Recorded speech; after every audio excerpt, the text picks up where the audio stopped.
Audio 3 पुस्तक गुरुवर की धरोहर भाग 3 लेखक वेदमूर्ति तपोनिष्ठ पंडित श्री राम शर्मा आचार्य। अनुकंपा की अनुभूति। मित्रों, सूर्य की रोशनी इस धरती पर पड़ती तो है, परंतु ये हमारी आंखों का चमत्कार। अगर आंखें ना रहती तो हम ये विभिन्न तरह के रंग कैसे देखते तथा आनंद अनुभव कैसे करते। आंख का सूर्य अगर ठीक हो तो ये आपको रामायण भागवत पढ़ा सकता है, बगीचों का आनंद आपको मिल सकता है। अगर आपको बुखार आ जाए तथा तबीयत खराब हो जाए तो आप ठीक से नहीं खा सकते हैं। यह बात आपको सोचनी चाहिए। एक महिला थी, उसके मरने का समय हो गया। उसे पकौड़ी, नींबू का अचार, रबड़ी दी गई, परंतु उसका मुंह कड़वा था। उसे सब चीजें मिट्टी के समान लगी।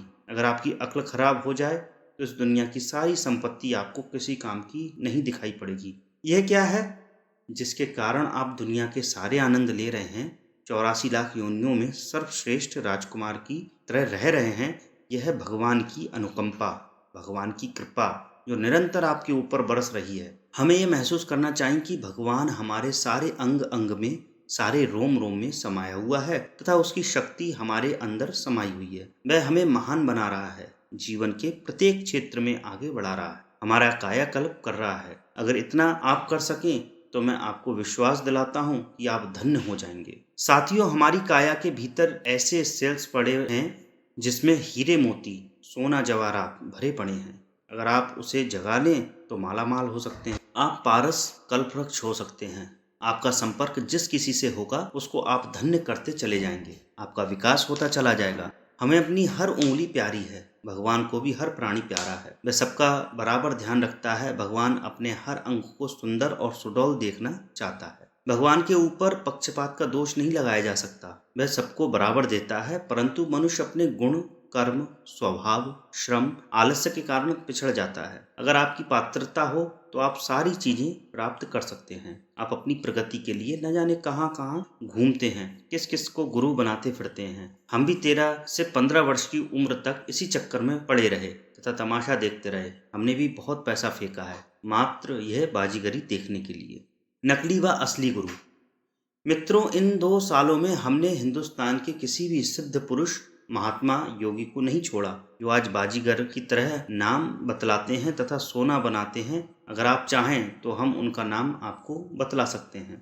एक बार हमने एक सिद्ध पुरुष की बात सुनी तथा उसके लिए हमने बहुत बड़ा जोखिम उठाया, प्राणों की बाजी लगा दी। वो सिद्ध पुरुष घने जंगल की एक गुफा में रहते थे। लोगों ने बतलाया कि वे सबका नाम, पता तथा भूत भविष्य वर्तमान सब कुछ बता देते हैं। हम पहुंच गए उनके पास। बाबा ने सब बतलाया। हमें दाल में कुछ काला नजर आया। हम वहीं रुक गए, तब पैर में मोच का बहाना बना दिया। ये बात उनके चेले को बता दी और एक कोने में पड़े रहे। एक दिन एक अध्यापक आया। हमने उससे बतला दिया कि यह बेकार आदमी है, इसके चेले धंधा करते हैं। हमने अध्यापक से कहा कि आप सब नाम, पते आदि गलत सलत बताना। उसने चेलों से अपना नाम, पता सब गलत बतला दिया। दूसरे दिन महात्मा जी मिले तो उन्होंने भी वैसा ही बतलाया। अध्यापक तथा हम दोनों यह सब देखकर मुस्कुरा पड़े। ये उन चेलों ने देख लिया था। हमने किसी प्रकार धोती कुर्ता समेटा और तौलिया लपेटकर दीर्घ शंका का बहाना बनाकर वहां से भाग लिए। जाना था पूरब की ओर और पश्चिम की ओर निकल गए।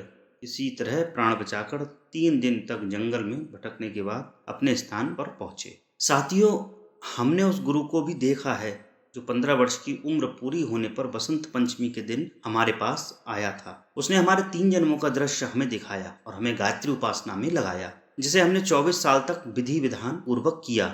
हमने अपने गुरुदेव के एक प्रश्न पूछा कि पूज्यवर, हमारी एक शंका है, आप बतलाएं कि गुरुओं की खोज में लोग छुट्टी लेते हैं, मेडिकल लीव लेते हैं, घर बार छोड़ते हैं, तब जाकर शायद किसी कोने में कोई सच्चा गुरु मिलता है, परंतु आप तो स्वयं हमारे पास चले आए। ये क्या बात है? पूज्यवर ने बतलाया, बेटे, धरती क्या बादलों के पास आ जाती है? ये बादल स्वयं आते हैं धरती पर। हमने कहा, बादल स्वयं आते हैं एवं धरती पर बरस जाते हैं। बादलों को चलना पड़ता है, बादल स्वयं बरसते रहते हैं। उन्होंने कहा कि आकाश में बादलों की तरह सिद्ध पुरुषों की भी कमी नहीं है, जो बादलों की तरह बरसने के लिए सुपात्र की खोज करते रहते हैं, दिव्य आत्माओं की वे तलाश करते रहते हैं। मित्रों, आपने देखा होगा कि जब इस धरती पर मरी हुई लाश, कुत्ते आदि पड़े रहते हैं तो गीद, कौवे, चील स्वयं आ जाते हैं, तब उसे नोच नोच कर खा जाते हैं। उसी प्रकार भगवान दिव्य पुरुष संत भी ऊपर से तलाश करते हैं। इस धरती पर कौन दिव्य पुरुष है जिसे भगवान गुरु संत की कृपा वरदान आशीर्वाद की आवश्यकता है और वहां पर पहुंचकर सारा काम करते हैं। वे देखते हैं कि कौन दया के पात्र हैं। हम बद्रीनाथ रामेश्वर जाते हैं किंतु वे हमारे पास आते हैं पर हमारी परख करके चले जाते हैं। केवट की भक्ति श्रद्धा महान थी। उसे देखकर भगवान राम स्वयं उसके पास आए और दर्शन दिया। केवट रामचंद्र जी के पास नहीं आया था, शबरी के पास रामचंद्र स्वयं आए थे। शबरी नहीं गई थी, श्री कृष्ण गोपियों के पास गए थे तथा उन्हें प्यार दिया था। गोपियां नहीं गई थी। मित्रों, उसी प्रकार पात्रता देखकर गुरु शिष्य के पास आता है तथा उसे धन्य कर जाता है। अगर वास्तव में पात्रता हो तो रिद्धि सिद्धियां पाई जा सकती हैं तथा निहाल हुआ जा सकता है। पात्रता ही है महान तत्व। भगवान के यहाँ अनंत वैभव कृपा अनुदान भरा पड़ा है। वह केवल ऐसे आदमी को मिलता है जिनकी पात्रता है। एक बार हम पोरबंदर गुजरात गए थे और वहाँ गांधी जी का जन्म स्थान देखा था। वह बहुत छोटा था, तब वहाँ छोटा सा मकान था, परंतु भगवान तो मालदार है। उसने गांधी जी को धन्य कर दिया। आज वहाँ करोड़ों का स्मारक बना हुआ है। भगवान आते हैं तो मनुष्य के सोचने का, विचार करने का, कार्य करने का ढंग बदल जाता है। उसकी आवाज़ बदल जाती है। उसे सारे लोगों के प्रति श्रद्धा निष्ठा हो जाती है। वह दूसरों को प्यार देता है, दूसरों के दुखों को देखकर द्रवित होता है। गांधी जी के अंदर भगवान आए और जो भी आवाज़ उनने दी उसे पूरा होता देखा गया। भगवान की खुशामद करने से कोई काम नहीं चलेगा। पात्रता ही महान तत्व है। जिसमें पात्रता होती है सरकार उसे फिर बुला लेती है, उसको काम देती है।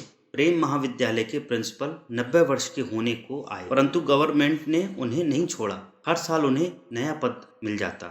मित्रों, प्रतिभाओं की मांग, योग्यता की मांग, गुणों की मांग हर जगह होती है। हमारा भी यही उद्देश्य है कि आप आगे बढ़ें। हम चाहते हैं कि आपके अंदर भी वे चीज़ें आएं, भगवान आ जाएं ता आपका विकास हो जाए। इसलिए हमने आपका विवाह भगवान से कराने का निश्चय किया है। परंतु मित्रों, अगर कन्या अस्वस्थ हो, बीमार हो, कमजोर हो तो उसका विवाह अच्छे लड़के के साथ कैसे हो सकता है।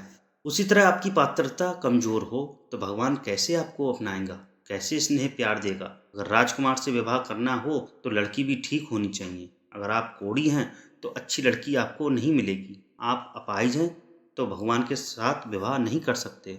स्वस्थ निरोग शरीर, स्वस्थ पवित्र मन की आवश्यकता है भगवान से विवाह करने के लिए। भगवान से विवाह, स्वच्छ मन, स्वस्थ निरोग शरीर बनाने के लिए आपको यहाँ बुलाया गया है ताकि आप भगवान से जुड़ सकें। आपको हम गायत्री महापुरुषरण करा रहे हैं। हमें प्रसन्नता है कि आप बहुत प्रातःकाल ही उठकर पूजा, ध्यान, जप, प्राणायाम में लग जाते हैं। ये सब देखकर हमें खुशी होती है। अगर आप इन करने वाले कर्मकांडों से कुछ प्रेरणा ले सकें तथा अपनी पात्रता का विकास कर सकें, अपने को जीवंत बना सकें, तो आप यकीन रखें कि आपका विवाह भगवान से हो जाएगा तथा आपके पास सारी रिद्धियां सिद्धियां वैभव स्वतः आ जाएंगे, जिसके लिए आप रातों दिन परेशान रहते हैं। मित्रों, एक लड़की थी, उसका रिश्ता तय हो गया। उसकी गोद में एक नारियल भी लड़के वालों ने दे दिया था। बाद में लड़के वालों ने मना कर दिया। लड़की ने कमर कसी और लाठी लेकर उस गांव में पहुंच गई। उसने कहा कि अरे विवाह कर, नहीं तो लाठी के सामने आ जा। मामला पंचायत तक पहुंचा। लड़की ने कहा कि इसने ही शादी पक्की की, नारियल भी दिया और अब ना कर रहा है। पंचायत ने फैसला किया कि विवाह इसी लड़की के साथ होगा। मित्रों, हमने भी आपका विवाह भगवान से कराने का निश्चय किया है। आप भी उस लड़की की तरह दृढ़ निश्चय करके अपनी पात्रता को विकसित करके भगवान को प्राप्त करें। आपकी परेशानी दूर हो जाएगी। हम भगवान के पास होकर आए हैं।